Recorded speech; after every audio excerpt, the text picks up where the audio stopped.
A while ago, I made a video about the protests in Ardud, Satu Mare, northwestern Romania, where the locals prevented a refugee camp from being settled in their small community. Now that video of mine went viral as it was the first time when someone had actually succeeded in making the powers that be back down from their plans. Now with that said, the act itself did not really come as a huge surprise for anyone aware of non-mainstream thought. After all, if you expect communities to react virulently and win against diversity, progress, and cultural enrichment, you ought to expect this to come from the former Eastern Bloc, where common sense is, well, more common. But now it seems that we do have an exact measurement of what it takes to wake up communities in the former Western Bloc. Well, somewhat. Let's explore.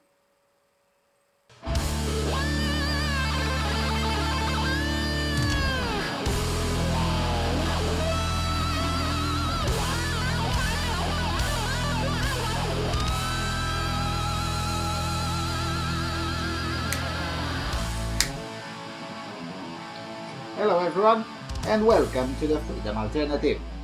Now, you will excuse this rather primitive setup, but I'm still traveling, so, I'm doing my best here. Anyway, a piece of news drew my attention as the events described sounded very familiar to my news junkie ear. So, the Express titles Public Protest Forces German City to Remove Refugees and Backtrack on Migrant Center. And goes like this, quote, "A wave of anti-refugee protests has forced authorities in a German city to cancel plans to build a refugee center, with authorities instead deciding to move nearly all refugees out of the city. Officials in the city of Rostock said, quote, the safety of the refugees, end quote, and the, quote, security concerns, close quote, was behind the unexpected U-turn. The decision against the refugee center comes amid growing tension between local Germans and the growing migrant population following a series of terror attacks in Europe in recent weeks. In Rostock, a series of protests and attacks against refugees in the city have prompted a drastic change of mind. The city, located in the northeast of the country, had planned to establish a refugee housing center in the local district of Groß-Klein to accommodate the increase in the arrival of migrants to Germany. But, according to the police, a group of German youths had tried to storm the building recently, fueling fears the new arrivals would be at risk.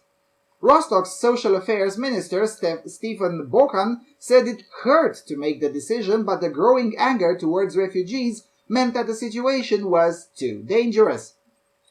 On top of this, a nearby home for unaccompanied underage refugees had to be partially evacuated a week earlier amid safety concerns.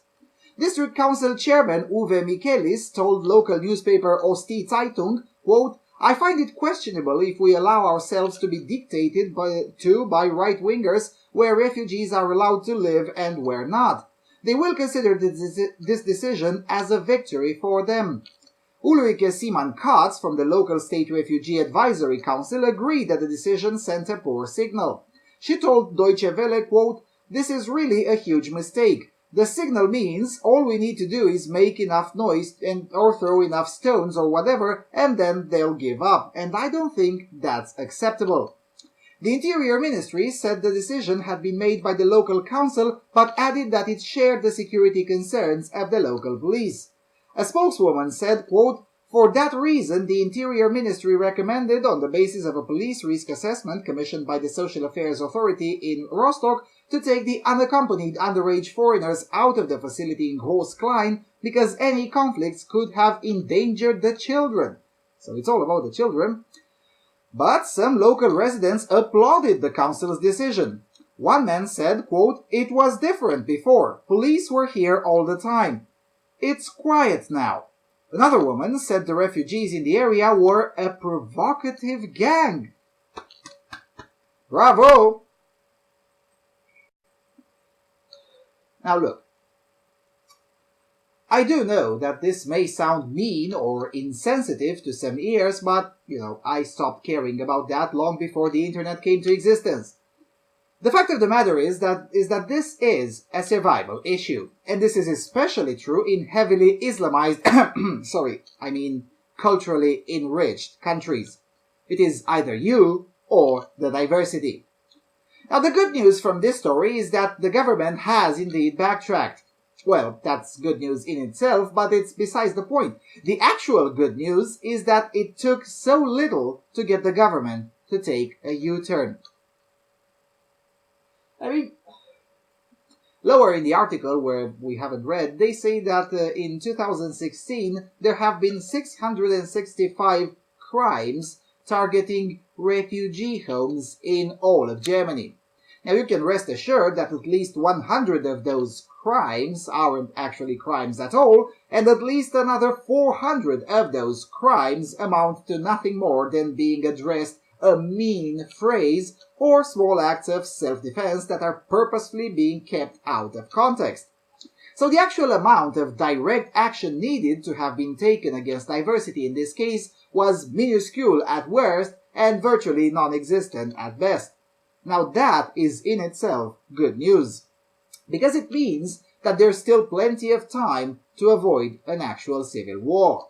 It also means that the government propaganda has ceased to work even on Germans, though admittedly Rostock is in a particularly different area of Germany, namely the former DDR, where people are more prone to think like the chaps in northwestern Romania than like the cucks in Berlin and Frankfurt. But still, it is a strong indicator that there are cracks that are wide open in the German establishment. Now, the more important question is this. Will such moments continue? And specifically, will they spread outside of the former DDR? Because the German establishment knows full well that once this feeling leaves the former DDR into the former West Germany, it is game over. Now, as any German can confirm, the unification occurred mostly on paper because in reality the people of the former DDR are fundamentally different. Or, let me phrase it this way. There is less difference between the people in central Germany and, let's say, Bavaria than there is between the people in the former DDR and the people from anywhere else in the wider Bundesrepublik. The people in the former DDR have had the experience of mass propaganda being fed to them and them figuring out on their own that they were being lied to whilst having to avoid being spotted by the Stasi.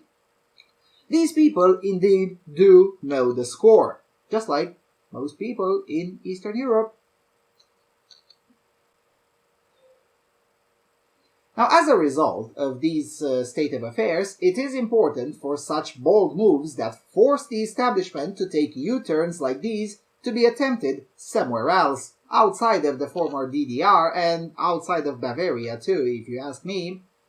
But I guess we'll just have to wait and see. But I suspect this particular moment will be looked back in history studies as one of the pivotal moments in the 21st century history of Germany, or perhaps the 21st century history of large portions of Europe, as it is usually the case with these German moments.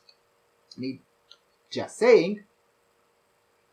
And with that being said, thank you for watching, and I'll see you soon on Freedom Alternative.